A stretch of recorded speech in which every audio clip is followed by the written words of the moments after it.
예, 오늘 시편 4편은 표제어가 다윗의 시 이렇게 붙어 있습니다. 그 뜻은 다윗이 쓴 시, 다윗에게 헌정한 시, 다윗의 상황과 관련된 시, 여러 가지 의미로 해석할 수 있습니다. 셀라라고 하는 것이 기록되어 있습니다. 이것은 연주의 중간에 잠깐 쉬라는 표시입니다. 즉, 이 시편은 성전의 예배 중에 사용된 시편인 것을 알 수 있습니다. 1절을 보니까 내 의의 하나님이여 내가 부를 때 응답하소서라고 다윗은 기도를 시작하고 있습니다. 이것은 다윗이 참 곤경에 처해 있는 상황이라는 것을 알 수 있습니다. 내 의의 하나님이여 라고 했을 때에 여기서 중요한 말은 의라는 말입니다. 히브리어를 찾아보면은 체데크라는 말을 쓰고 있습니다. 우리가 성경에서 멜기세덱이라는 말을 들어보셨습니다. 그 뒤에 세덱이라는 말이 체데크라는 말입니다. 멜기라는 말은 나의 왕이라는 뜻입니다. 그래서 멜기세덱 하면 나의 왕은 의로우시다. 원래 하나님을 가리키는 말입니다. 즉 하나님은 의로우신 분이라는 그런 뜻입니다. 의는 말 그대로 의, 공평, 정직, 정의 여러 가지 비슷한 의미로 다 해석을 할 수 있습니다. 이것은 하나님의 가장 바탕이 되는 성품인 것을 우리가 알고 있습니다. 시편 89편 14절을 보면은 의와 공의가 주의 보호자의 기초라 이렇게 말씀합니다. 무슨 뜻입니까? 왕좌에 앉아서 하나님께서 다스리실 때에 이 의가 그 통치의 기초라는 것입니다. 우리가 오늘날도 보면은 나라를 떠들썩하게 하는 그런 큰 범죄를 저지르고도 판사가 판결을 내릴 때에 솜방망이 처벌을 하게 됨으로 말미암아 모든 국민들이 그것에 대해서 원성이 자자한 것을 우리가 여러 번 느끼게 됩니다. 이것은 나라의 근간을 흔드는 일입니다. 정의가 퇴색되어서 많은 사람들을 허탈에 빠지게 합니다. 이것은 참 안타까운 일인데요. 다윗은 지금 이 통치하실 때에 공의와 정직, 공평, 정의의 바탕에서 통치하시는 이 하나님께 호소하고 있습니다. 왜 그렇습니까? 다윗은 지금 억울한 상황에 많이 처한 것을 그가 경험했기 때문에 그렇습니다. 부당한 대우를 받고 모순된 상황에 처하고 음모와 모함을 받고 불의한 상황에 처해 있는 이런 곤란한 상황과 핍박에 다윗이 처한 경험이 많습니다. 특별히 그는 이 20대의 소중한 10년 동안을 자신의 장인이었던 사울왕 그리고 자신이 충성했던 사울왕으로부터 쫓김을 당한 것을 우리는 알고 있습니다. 그런데 이것은 불의한 것이었습니다. 모함에 의한 것이었습니다. 억울한 것이었습니다.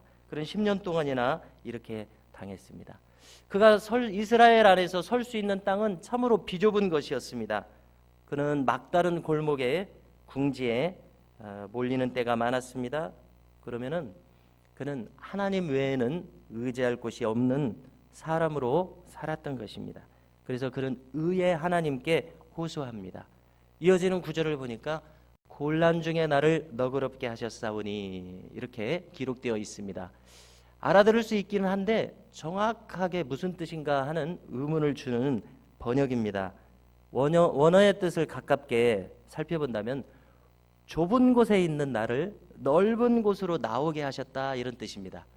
다시 말해서 막다른 궁지에 몰린 나를 구원하셔서 숨통이 트이게 하셨다.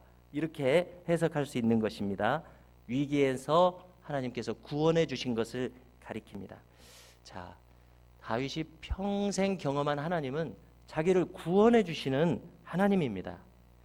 블레셋 왕 아기스 앞에서는 침을 질질 흘리면서 미친 척하면서 간신히 살아날 수가 있었습니다. 사울이 창을 그에게 던졌을 때에 친구 요나단이 도와줌으로 말미암아 그가 간신히 구원받을 수 있었습니다. 드디어 이 악한 왕을 심판하시고 자신이 30살 때 왕이 되게 하신 하나님의 이 구원을 그는 많이 바빴습니다. 그러므로 그는 이 하나님을 신뢰하면서 하나님의 도우심과 구원을 호소하고 있습니다. 2절을 보면은 그의 이 시편은 악인들을 꾸짖는 것으로 나타납니다. 이 2절에서 나의 영광을 바꿔서 욕되게 했다고 하는 것은 사울 왕이 자기에게 한 일을 가리킵니다. 즉 왕을 모해한 적이 없는데 그렇게 했다고 지금 다윗을 몰아붙였지 않습니까? 이것이 바로 악한 동기와 행동이라는 것입니다.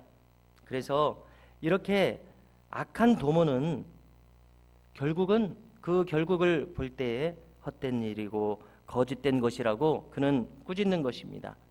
지금은 악이 득세하는 것 같지만 그 결말이 멸망이라는 것을 다윗은 경험에 의해서 분명히 알고 있기 때문에 이렇게 악을 꾸짖습니다. 3절을 보니까 다윗은 그 삶의 정당성, 그 심령의 정당성을 가지고 있습니다. 왜냐하면 자기가 경건을 추구하는 사람이기 때문에 그렇습니다.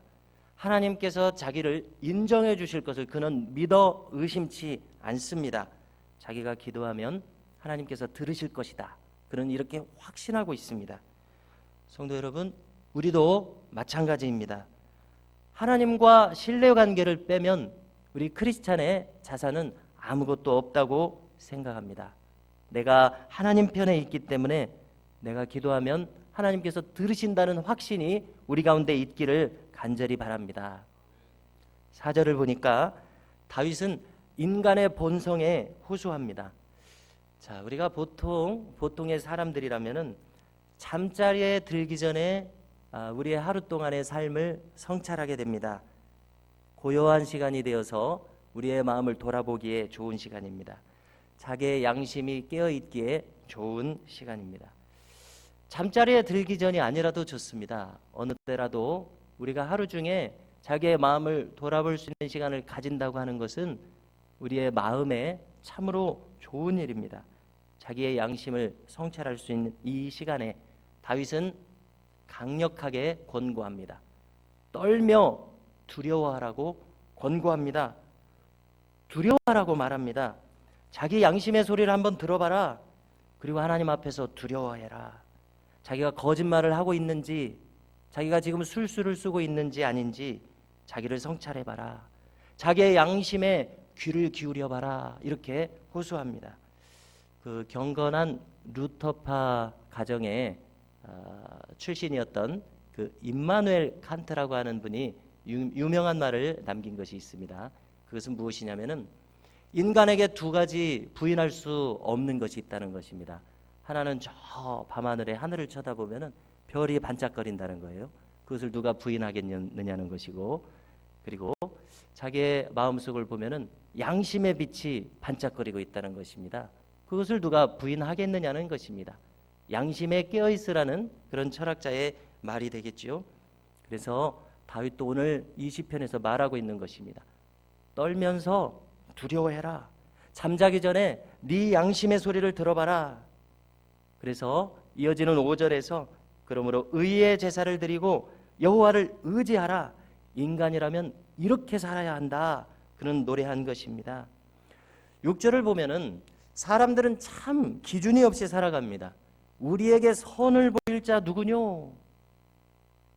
이것은 무슨 말입니까? 하나님을 부정하는 말이죠. 우리에게 선을 보일 자가 누구뇨? 자기 마음대로 살아가겠다는 말입니다. 그래서 다윗의 갈망은 이것입니다. 하나님, 하나님의 얼굴빛을 비춰주옵소서. 바꿔 말하면 하나님께서 뚜렷이 저와 함께 하신다는 이 임재하신다는 것을 제가 느낄 수 있게 하옵소서. 이 말입니다. 얼굴빛을 비추소서.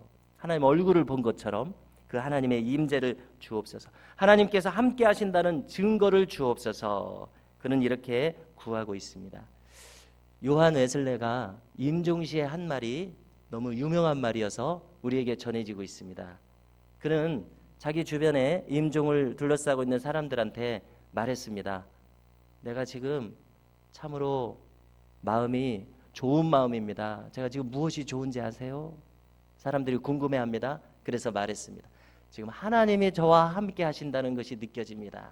얼마나 좋은지 모릅니다. 그가 임종 때 이렇게 말했다는 것입니다. 그렇습니다. 지금 하나님이 함께 하신다는 것을 내가 느낄 수만 있다면 그리스도인에게 그것보다 더 좋은 것이 어디 있겠습니까? 다윗은 그 얼굴빛을 자기에게 비춰달라 말합니다.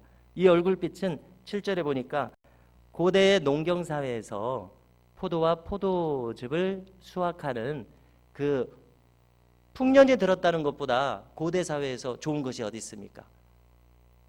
우리나라에서도 쾌지나 칭칭난에 풍년이 들었다는 것은 큰 축제요, 큰 기쁨이죠.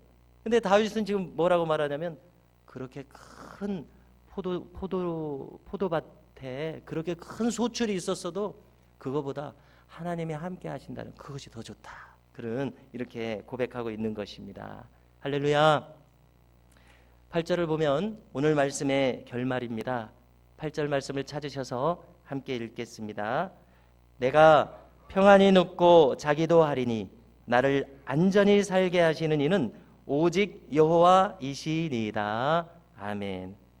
오직 우리가 주님과 동행함으로 그분의 임재를 확실히 느낌으로 심령의 평강을 누리시게 되는 이 아침 온 하루가 되실 수 있기를 주님의 이름으로 축복합니다.